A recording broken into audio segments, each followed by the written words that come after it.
Xin kính chào quý cô bác, anh chị, các bạn và các em. Một ngày bình an sẽ đến với tất cả mọi người. Trân trọng giới thiệu đến cả nhà tác phẩm Đừng chết ở Ả Rập Xê Út của tác giả Nghiêm Hương. Xin mời quý vị cùng lắng nghe. Phần chính với tựa đề Mama Selion và những người hầu. Sau khi tắm rửa thỏa thích, hơn 3 tuần ở nhà cũ, tôi không hề được tắm một lần nào. Tôi đi xuống để nhận việc cho ngày mai. Tất cả đang chờ tôi ở phòng khách mênh mông dưới nhà, bao gồm cả ông già chủ nhà, mama, vợ ông, các madam cùng một tá người giúp việc. Tôi chưa từng thấy gia đình nào mà người giúp việc đông tới mức như vậy. Nhưng họ không phải là người giúp việc, không phải nô lệ, mà chỉ là những con vật câm lặng làm theo tiếng huýt gió của mama.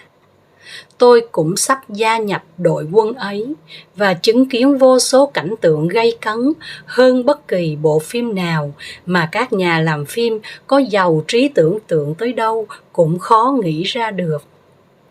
Chủ nhà là một người đàn ông cao to, săn chắc với nước da màu bánh mật. Thần thái quyền uy toát ra từ ánh mắt to, nghiêm nghị. Giống như vợ mình, các đường nét trên khuôn mặt ông được chạm khắc khá sâu. Bộ râu bạc bao quanh miệng, ngược lại, rất hiền từ. Ông chừng ngoài 70 tuổi, tôi đoán thế. Tất cả im phăng phắc khi ông tiến tới phía tôi, ra hiệu mời tôi ngồi xuống ghế. Tôi không dám ngồi khi mama vợ ông vẫn còn đứng đó. Ông một lần nữa nghiêng đầu ra hiệu tôi đành ngồi xuống chiếc ghế nhỏ cạnh bàn. Tôi nhìn lơ về phía bức tường đối diện, chỗ mình ngồi, để khỏi nhìn những ánh mắt đang chiếu vào mình ở ngay cạnh đó. Trên bức tường có rất nhiều ảnh to, ảnh cỡ to treo thành một cụm lớn, mà trung tâm là ảnh chân dung của ông chủ. Những bức hình cho thấy ông là người giàu sang và có thế lực trong hoàng gia. Khác với các gia đình khác ở Ả Rập, người ta hầu như không treo bất cứ hình ảnh gia đình nào lên tường nhà. Còn ở đây có rất nhiều ảnh gia đình chụp chung hoặc riêng treo xung quanh cụm hình của ông chủ. Giọng ông cắt ngang ánh nhìn của tôi, buộc tôi phải quay đầu lại. Cô tên gì? Tôi đáp, mắt nhìn thẳng vào ông, không nhìn về phía đám người vẫn đang đứng bất động cạnh bên. Thưa ông, tôi tên Hương. Ông hỏi mấy lần và cố gắng đánh vần tên tôi nhưng không được. Bèn quay sang tất cả mọi người đứng đó và nói, từ nay sẽ gọi cô ấy là Honey, vì tôi không gọi chính xác tên cô ấy được. Sau đó ông nói tiếp với tôi, ngắn gọn, bằng giọng tiếng Anh của ông cực kỳ chuẩn, ấm và rất truyền cảm. Rất hoan nghênh cô đến với gia đình tôi. Cô thấy đấy, từ nay về sau, cô sẽ làm quen với mọi người và công việc ở đây. Tất cả việc trong gia đình sẽ do vợ tôi, Mama Selion của cô coi sóc. Tôi chỉ được gặp những người mới một lần để có thể nhớ tên và biết người sẽ phục vụ mình sau này thôi. Hy vọng cô sẽ ở lại đây lâu dài với gia đình tôi. Nói xong, ông đứng dậy gật đầu chào tôi, rồi nói với vợ mấy câu tiếng Ả Rập, rồi đi rất nhanh ra cửa.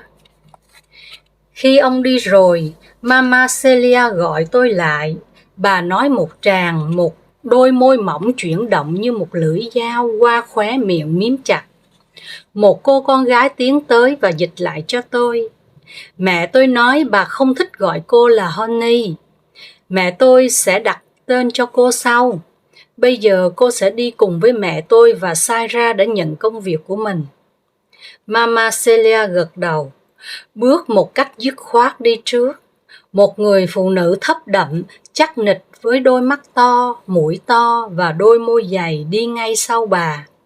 Mama bước vào căn bếp qua một cánh cửa sắt dày, nặng trịch. Tôi bước theo họ.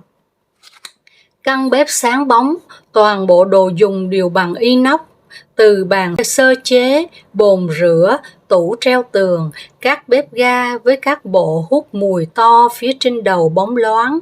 Son nồi xếp gọn trên những cái giá cũng bằng inox. Mama quay sang nói với người phụ nữ thấp đậm. Sau đó chị ta dịch lại cho tôi. Mama nói từ mai cô sẽ làm việc trong bếp. Trong này có 4 người vừa nấu nướng vừa dọn dẹp. Vì nhà Mama rất đông và hay có tiệc nên cô phải học hỏi thật nhanh để có thể làm việc chung với chúng tôi. Tôi tên là Saira, tôi phụ trách nấu chính ở nhà này. Mama nói thêm một hồi nữa. Saira nói lại, vì bếp rất rộng nên mỗi ngày cô và một người nữa sẽ xuống đây lúc 6 giờ sáng. Ở đây có 7 khu vực, mỗi khu vực sẽ đựng những dụng cụ làm bếp riêng. Mỗi ngày cô và một người trong chúng tôi sẽ lau chùi một khu của căn bếp. Cô nhìn đây, ngày mai cô sẽ lau chùi khu đựng chén dĩa. Cô sẽ bê tất cả chén đĩa trong các tủ ra, đặt xuống bàn này, sau đó dùng thuốc tẩy pha với nước rửa chén lau thật sạch trong ngoài các ngăn tủ cho bóng lên, rồi lấy khăn ở ngăn tủ dưới cùng, chùi lại. Sau cùng, cô xếp chén đĩa trở lại đúng vị trí sắp xếp ban đầu. Mama rất ghét ai xếp sai vị trí Mama đã chọn. Cô ghi nhớ điều này nhé. Cô phải hoàn tất việc lau chùi trước 7 giờ sáng để chúng tôi lấy bàn chuẩn bị bữa ăn sáng cho mọi người. Cô sẽ phụ tôi làm bánh mì, nướng bánh rồi bê đồ lên từng phòng cho các madam. Sau đó chúng ta sẽ dọn rửa và lấy đồ chuẩn bị bữa trưa. Thường thì Mama Celia sẽ nấu cùng tôi, còn các cô sẽ phụ. Công việc này tôi sẽ chỉ cụ thể cho cô. Cô không được tự ý đi lên nhà nếu không nghe tiếng chuông kêu mang đồ ăn lên phòng nhé. Tôi thầm nghĩ nếu thế thì không tệ lắm, vì tôi vốn thích nấu ăn và lại có bằng cấp nên hồi ở nhà đã từng làm bếp của khách sạn. Tôi hỏi Saira, công việc của em chỉ ở trong bếp thôi đúng không? Chị ấy đáp, sẽ có một số công việc thêm nữa nếu ông chủ không có nhà. Mama sẽ không nấu mà đưa chúng ta đi trang trại. Tôi hỏi, đi trang trại là gì? Saira nhìn tôi một thoáng, chị nói rất nhỏ. Khi nào đi thì cô sẽ biết. Mama theo dõi cuộc đối thoại ngắn ngủn của chúng tôi một cách tò mò. Bà quay sang Saira khi chị nói lại với tôi những nội dung bà vừa nói.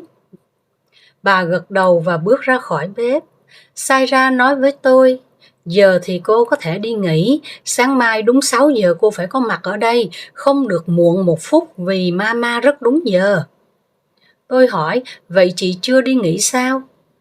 Chị nhìn tôi, chưa, giờ làm việc của chúng ta từ 6 giờ sáng đến 11 giờ đêm và có thể hơn. Giờ tôi mới đi chuẩn bị bữa tối cho cả nhà, cô lên nghỉ trước đi. Còn nếu muốn ăn tối thì 11 giờ cô xuống đây cùng ăn với chúng tôi nhé. Tôi chào chị, nhưng Saira đã không còn để ý tới tôi nữa. Chị biến mất sau một cánh cửa phía cuối căn bếp. Tôi lên chỗ ngủ của mình, ở khu giặt là có cô bé tóc xù rất xinh, mặc đồng phục đang đứng là một đống đồ rất lớn. Thấy tôi, cô lạnh lùng quay đi, cái khăn nhỏ thắt cho có lệ trên đầu thò mớ tóc xù nhuộm tím ra ngoài lúc lắc, nhìn như cô bé hoàng khăn đỏ. Tôi tự cười với sự liên tưởng ấy trên đất nước này. Ở đây không có Valentine, không có 8 tháng 3, không có Giáng sinh, không có năm mới, cũng chẳng có câu chuyện cổ tích ngọt ngào nào từ bên ngoài lọt vào.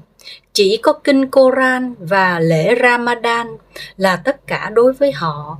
Tuy rằng sau này tôi vẫn thấy bọn trẻ trong nhà xem phim hoạt hình của Walt Disney, nhưng có lẽ chỉ ở các gia đình giàu có và tiếp xúc nhiều với nền văn hóa phương Tây mới vậy.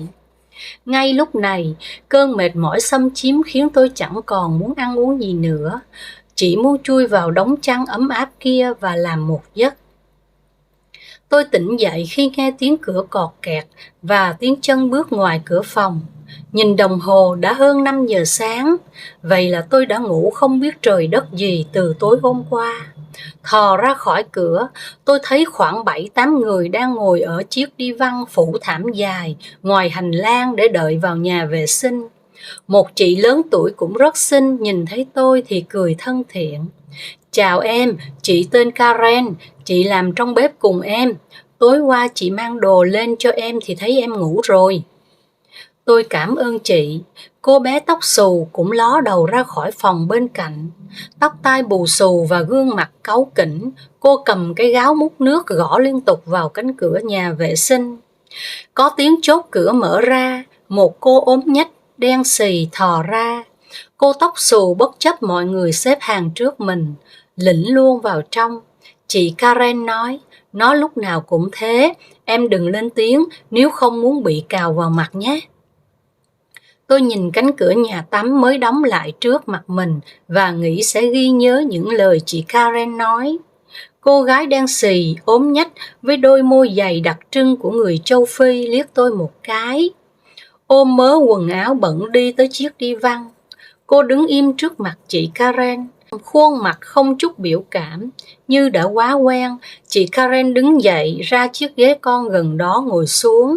Còn cô kia nằm phịch xuống chiếc ghế, đầy gối dựa êm ái, tay mở tivi kênh của người Ả Rập, mắt dán chặt vào đó. Nhìn tất cả cảnh tượng ấy, tôi đánh bạo hỏi chị Karen, thế cô ấy tên gì chị? Karen, nó tên Fatima, người Ethiopia. Nó làm ở đây được 4 năm rồi, còn chị thì hơn 5 năm. Ở đây có sai ra là làm lâu nhất, hơn 10 năm và rất được mama tin tưởng. Tôi nín thinh. Tới lượt mình, tôi chui vào nhà tắm, đánh răng rửa mặt rồi chui ra. Mọi người đã mặc đồng phục chỉnh tề, đầu thắt khăn che tóc gọn gàng. Bộ đồng phục của tôi khá rộng, có thể thoải mái mặc thêm áo và quần bên trong. Tôi loay hoay thắt khăn, trong khi chị Saira đã ngừng việc nhắn tin qua điện thoại và đứng dậy, dẫn đầu mọi người đi xuống cầu thang, bắt đầu một ngày làm việc.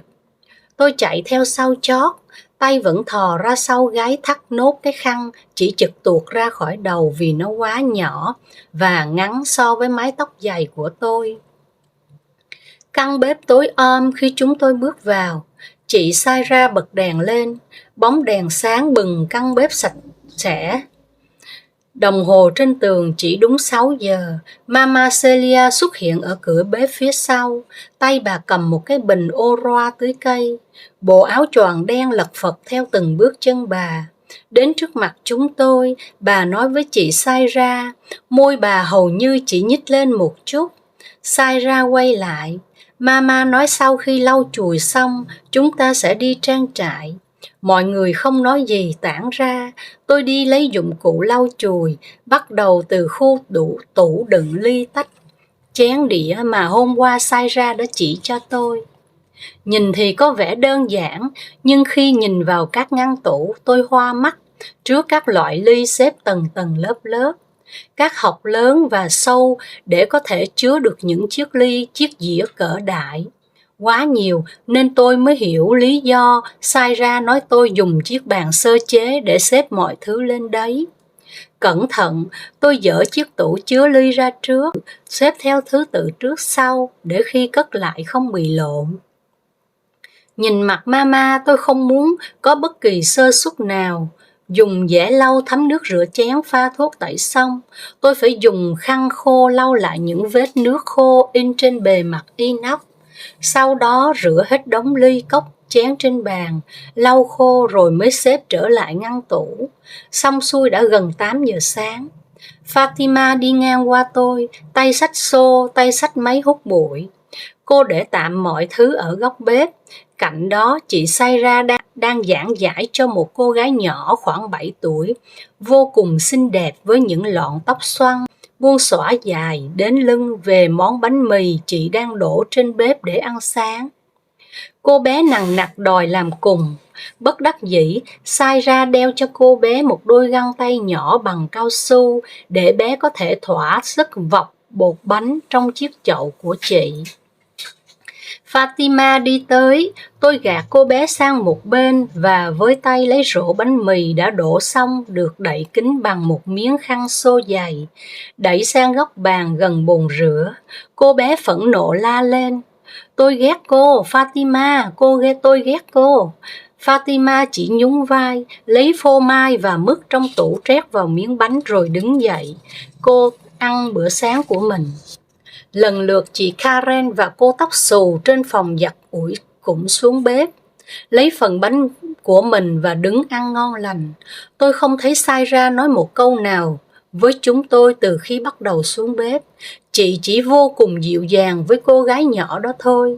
Tôi cũng với tay lấy bánh, một miếng to thật to và trét đầy phô mai. Ăn ngấu nghiến. Saira đổ xong mẻ bánh cuối cùng thì tự lấy khoảng 10 trứng ra chiên. Mùi trứng thơm lừng bay vào mũi làm tôi không chịu nổi. Tiến tới phía chị, tôi xin một miếng. Không nói không rằng, Saira xắt miếng trứng to trên chiếc chảo ra làm nhiều phần, rồi bỏ vào một chiếc đĩa đặt lên bàn. Mỗi người tới và lấy một phần cho mình. Tôi đợi tới lượt cuối cùng, miếng cháy nhất. Ăn xong, Saira nghiêm nghị nói với tôi: "Cô lên tầng lấy thêm áo khoác và tất giày để chuẩn bị đi trang trại nhé." Tôi không hiểu lắm, khi thấy mọi người chạy nhau lên, tôi cũng chạy theo, vơ cái áo len tròng vào người rồi xỏ tất, xỏ giày và cắm đầu chạy xuống cho kịp với tiếng chuông rung lên ầm cả nhà dưới.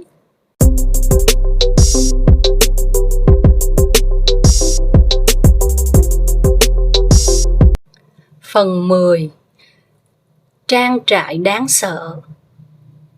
Mama Celeon đứng sẵn cạnh cửa, một dãy thùng để sát chân bà. Anh lái xe mở cửa khiêng các thùng lên chiếc xe đen bóng dài sọc ngoài sân.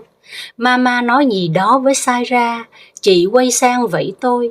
Chúng tôi đi theo cánh cửa hậu của nhà bếp, băng qua một cái sân cực lớn phía sau và qua thêm một khu vườn đủ các loại cây xanh mướt dù trời lạnh cắt da cắt thịt. Hoa hồng nở rộ dưới chân, những dàn dây leo cuốn xanh quanh cột gỗ giữa những băng ghế dài bọc đệm rải rác khu vườn. Tôi và Saira vòng qua một đài phun nước khá cao để tới một cái kho chứa đầy tủ đông bên trong. Saira lôi ra rất nhiều bao ni lông lớn chứa đầy cơm, bánh mì, thức ăn dư để lại trong đó. Tôi khuân những cái túi khá vất vả vì nặng và nước cứ rỉ theo từng bước chân. Sau khi chất hết mọi thứ lên sau xe, tất cả bọn tôi ngồi chen chúc ở hàng ghế cuối. Mama ngồi trên và xe lăn bánh. Con đường đến trang trại khoảng gần 60 phút. Ngần ấy thời gian, tôi ngỡ mình đang trên đường đi qua một vùng đảo nào đó của Việt Nam. Thương nhớ quặn lên từng hàng cây, giống cây phi lao chạy dài và theo gió cát. Tôi nhắm mắt tưởng tượng đây là chuyến đi cuối để ra sân bay về nhà. Nhưng rồi Fatima, cô gầy quắt môi dày lắc lắc tay tôi. Mama Celeon đang ngói đầu nhìn tôi chằm chằm từ trên ghế trước. Tôi im lặng quay đi. Trên đường cao tốc, tôi nhìn thấy hai tháp nước cao vút. Saira thì thầm cạnh tôi: "Chúng ta sắp đến nơi. Tháp nước đó là của nhà Mama cấp nước cho các trang trại xung quanh nữa đấy." Quả thật, xe rẽ vào một thung lũng được bao bọc bởi ba bề bốn bên đều là cát. Qua con đường nhỏ trồng cây trà là, một cánh cổng điện khá lớn hiện ra. Người gác cổng vội bấm cho cổng mở.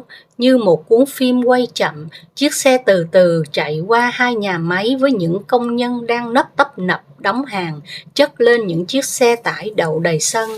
Rồi xe len lỏi giữa những cánh đồng trồng rau củ, tiến dần đến hai tháp nước. Người lái xe thả chúng tôi xuống một dãy nhà lắp kính sang trọng. Saira nhảy xuống, rút một chùm chìa khóa to trong váy ra mở cửa. Ngôi nhà toàn kính và thảm lông, tất cả chúng tôi ngay lập tức tỏa ra, nhóm thì hút bụi thảm, nhóm đánh bóng đồ đồng trang trí đầy trong nhà. Nhóm thì lau kính bên ngoài, bên trong nhà. Tôi đứng lau kính cùng với Karen. Bụi đỏ bám đầy vào kính.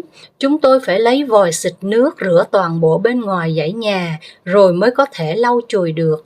Vừa làm, Karen vừa rủ rỉ nói cho tôi biết đây là công việc đầu tiên khi tới trang trại. Những công việc chính chút nữa Mama sẽ giao cho làm, sẽ rất nặng nhọc nên tôi phải biết giữ sức. Tôi không hình dung được những lời nói ấy cho tới lúc bắt đầu thấm mệt vì dãy nhà quá rộng, tay và vai tôi mỏi nhừ khi phải đưa tay lên cao lau chùi liên tục lớp kính áp gần mái nhà. Mama Celia đi lại thoăn thoắt phía xa, nơi một khu công viên đang được hình thành. Thấy tôi đứng nhìn bà, Karen rít vào tai tôi nói ngẩng lên nhìn xung quanh đi. Tôi nhìn theo tay chị, một rừng camera lắp khắp nơi xung quanh nhà. Tôi hỏi Karen trang trại này rộng cỡ nào. Chị nói không biết vì chưa từng đi hết trang trại, nhưng chị biết nó không được bao bằng tường hay dây thép gai như những trang trại khác, mà bao bằng những đê cát xung quanh. Có nhà máy xuất khẩu gà và rau củ mà tôi vừa đi qua, có khu trồng rau, khu nuôi cừu, khu nuôi lạc đà, khu nuôi gà, bồ câu, vịt, thỏ, có khu công viên đang xây dở để gia đình, bạn bè, con cháu ông bà về nghỉ ngơi thư giãn.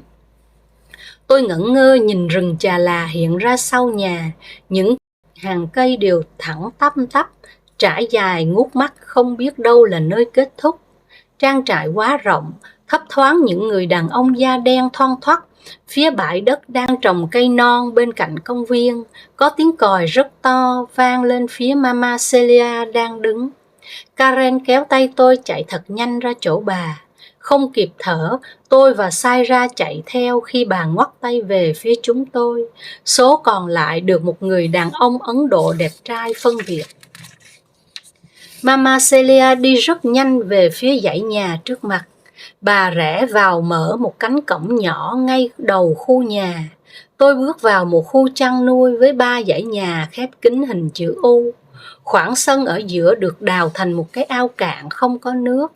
Tiếng kêu của lũ gà, bồ câu ầm ĩ sau lớp chuồng rộng, cộng với mùi phân, mùi cám và mùi hôi của những dãy chuồng thỏ cạnh bên khiến tôi nôn nao. Không có dấu hiệu gì khó chịu với thứ mùi ấy. Mama Celia mở ra một phòng giữa dãy nhà ngang. Tà áo đen của bà quét xuống mặt đất đầy phân. Đây là nơi ấp trứng gà. Nói là phòng nhưng thực tế nó rộng và lớn ngang một căn nhà nhỏ. Hàng dãy máy chứa đầy bọn gà con mới nở kêu chim chíp vang khắp nơi. 2 người đàn ông từ đâu xuất hiện mang theo 2 cái lồng khá lớn. Họ mở máy ấp trứng, rút những khay trứng đã nở xong, bỏ xuống đất rồi bê khay chứa lũ gà mới nở trút vào lồng. Tôi nhẩm tính phải 10 mấy lồng mới hết chỗ gà con ấy. Saira nói tôi bê những khay trứng nở mang ra ngoài sân kỳ cọ cho sạch, rồi mang vào phòng để xếp trứng mới đưa vào máy ấp.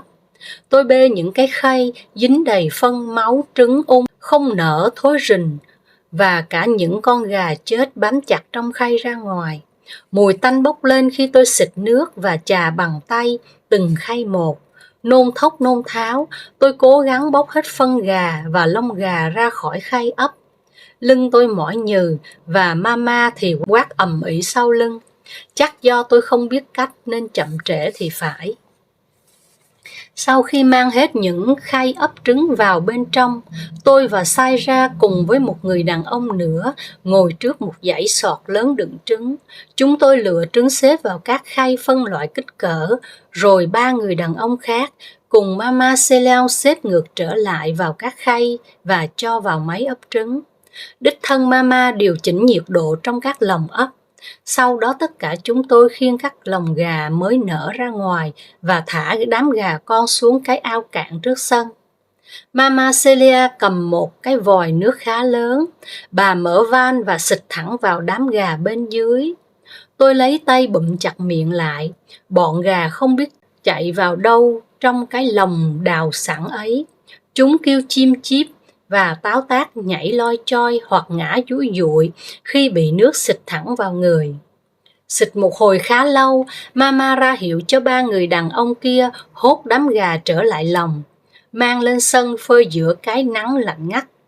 Còn chúng tôi thì quay sang một chuồng khác, ngập phân và các hang chuột đào quanh nền đất. Có vẻ như đã bị bỏ hoang khá lâu. Mama đóng cửa lại, bật điện lên và bắt đầu xịt nước để tôi và Saira cùng người đàn ông kia dùng chổi cứng vệ sinh cái chuồng.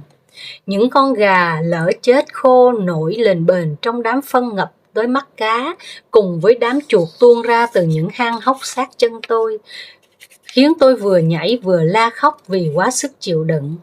Saira ngược lại, điềm tĩnh gạt những con chuột con bám vào ống quần của mình và tiếp tục quét đám nước phân ra miệng cống sát tường như không có chuyện gì. Tôi đành ráng hết sức vừa làm theo vừa thúc thích. Mama Celia không hề mảy may để ý đến cảm xúc của tôi. Bà tiếp tục xịt nước cho đến khi cái chuồng được quét sạch thì mới ngưng lại. Những người đàn ông bên ngoài bê các lồng gà vừa phơi đổ vào phòng. Bọn gà chạy chúi vào nhau trong một góc phòng. Những con không chịu được nắng và nước lạnh lăn ra chết, được nhặt bỏ vào bao rồi mang đổ xuống cái hố để lấp trồng cây lên. Đám còn lại được bật điện sưởi ấm và được rắc cám cho ăn. Tôi là người mang những bao gà chết đi đổ. Khắp người tôi ướt sũng, tanh lòm, cảm giác khiếp sợ bởi sự dã man của con người làm thần kinh tôi tê liệt. Khi quay lại, tôi cùng Saira phải tiếp tục mang những thùng bánh mì, cơm thừa sang cho đám lạc đà ăn. Tôi hỏi Saira những người đi cùng đang làm gì. Chị bảo có thể đang phục vụ những công nhân khác xây khu công viên ngoài kia. Tôi và chị sẽ phải làm việc đó, sẽ thay đổi luân phiên. Bắt đầu hình dung ra việc đi trang trại là thế nào. Tôi hỏi Saira, thường thì bao lâu mới đi một lần? Chị nói, 1 tuần 3 buổi, có tuần thì đi cả tuần, tùy theo ba có nhà hay không. Nỗi sợ hãi dâng khắp lên người khi tôi nghe Saira nói, như vậy chẳng khác gì lao động khổ sai. Tôi đút bánh mì cho một con lạc đà có bầu to, nó đớp rất nhanh và nhìn tôi hiền từ qua hàng mi dài phủ kín mắt. Saira đổ thức ăn ra một cái máng to, con lạc đà mẹ cùng với những con khác bỏ tôi lại, đủng đỉnh đi về phía cái máng của chúng. Saira cùng tôi quay lại gặp Mama Celia.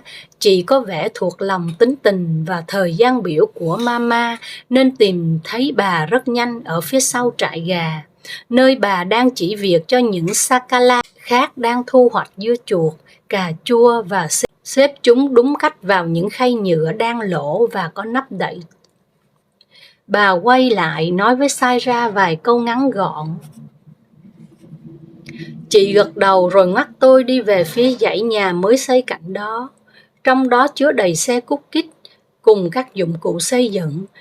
Saira nhặt 4 cái xô lớn đưa cho tôi 2 cái.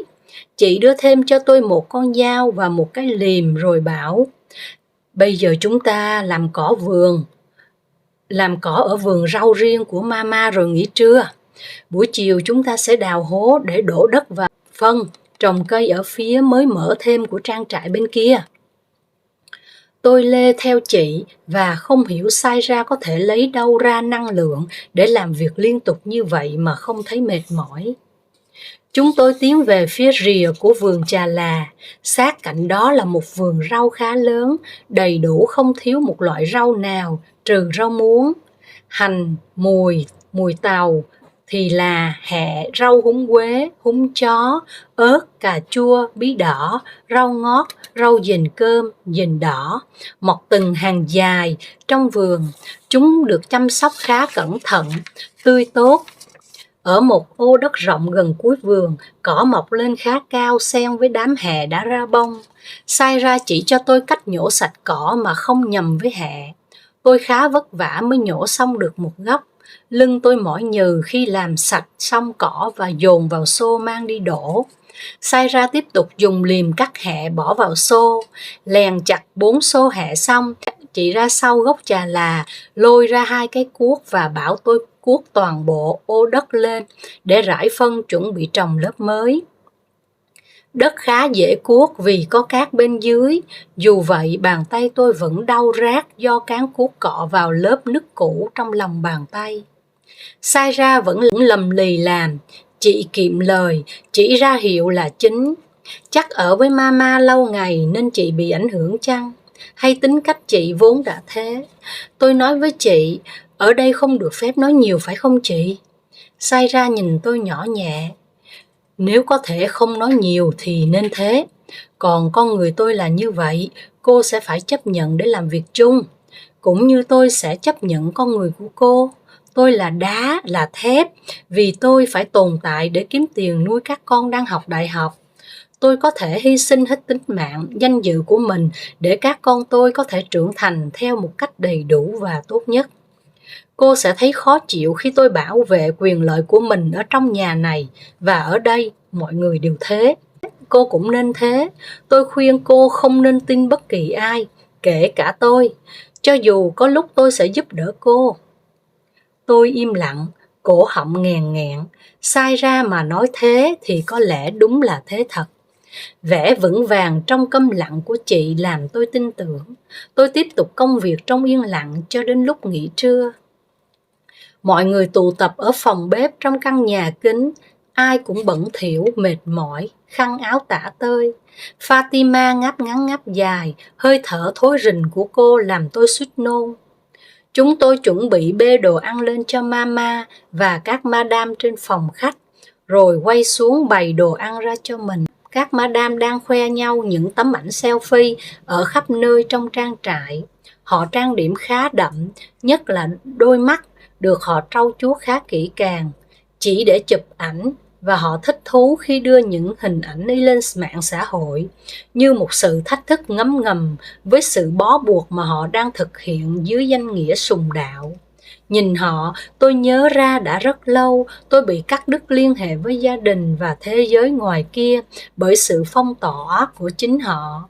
Đối với họ, chúng tôi chỉ là thứ hạ đẳng để họ sai bảo.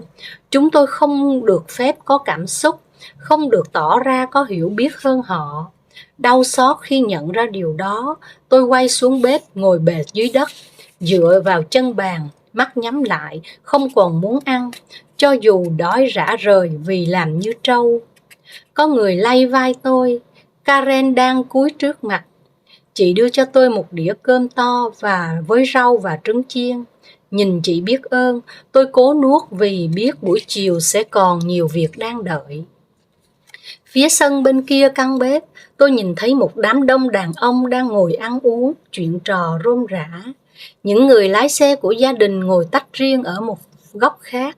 Ăn xong chúng tôi lên nhà trên dọn dẹp bữa ăn của mama, rửa ráy sạch sẽ và không nghỉ một phút nào. Chúng tôi tụ tập ngoài hiên ngay khi nghe tiếng còi của mama. Tôi vẫn đi chung với Saira, có lẽ mama muốn chị là người chỉ việc cho tôi lần đầu ở nhà cũng như ở trang trại. Nắng gay gắt dù trời rất lạnh, mặt tôi căng nứt vì nẻ.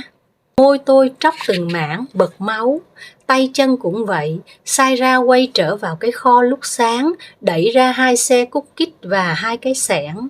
Chị và tôi tiến đến khu công viên đang xây dở. Sát hàng rào công viên, những cây tràm rụng lá đầy trên lối đi rải sỏi. Saira nói tôi nhặt sạch lá tràm bỏ vào bao, sau đó hốt sỏi lên xe cút kít. Tưởng nghe nhầm, tôi hỏi lại chị. Saira nhắc lại, mama sẽ đào chỗ này để làm móng cho một hạng mục mới, nên tôi và chị phải dọn sạch sẽ nền đất. Bà không muốn phí phạm chỗ sỏi nên chúng tôi phải nhặt sạch lá tràm rồi hốt sỏi lên xe cút kít và đẩy tới rải ở nơi đặt cầu trượt, xích đu của bọn trẻ con.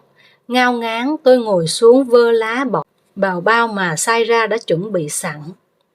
Lá tràm nhỏ rơi xuống len vào các khe hở của đám sỏi khiến việc nhặt chúng hết sức khó khăn và chậm chạp. Nhìn con đường dài đầy lá, tôi cúi mặt không nghĩ ngợi gì nữa. Cứ thế nhặt thật nhanh cho xong. Đầu kia Saira cũng nhặt rất nhanh, chị không một lần ngẩng mặt lên cho tới khi chúng tôi tiến sát vào nhau. Hai chị em hốt xoải hết xe này tới xe khác, đổ vào khu vui chơi của bọn trẻ. Sai ra nói đổ đống để đó, nếu mai quay lại sẽ rải ra sau. Lúc ấy mặt trời đã bắt đầu lặn, khối tròn đổ ối từ từ xuống dần theo đường đê cát xa xa của trang trại, làm tôi mê mẩn đứng cho tới lúc khung cảnh ấy chuyển màu tối sẫm mới quay người lại. Sai ra yên lặng đứng đợi tôi. Chúng tôi quay về sân sau của ngôi nhà kính cùng với những người khác, thu dọn đồ đạc sạch sẽ, tất cả lên xe trở về lâu đài với những thùng rau củ, trứng và một xô bồ câu non. Mama Celia xách trong tay. Tôi mệt nhoài, những người khác dựa vào nhau ngủ ngon lành. Xe tối om, thỉnh thoảng Mama nói chuyện với Saira một chút, rồi mọi thứ lại chìm vào im lặng. Các madam đi một xe khác. Khi chạy ngang qua xe chúng tôi, họ thò tay qua cửa, hét ầm gọi tên Mama. Bà bật cười và lẩm bẩm gì đó có vẻ âu yếm lắm. Hai tính cách đối nghịch trong một con người khiến tôi thực sự ngạc nhiên.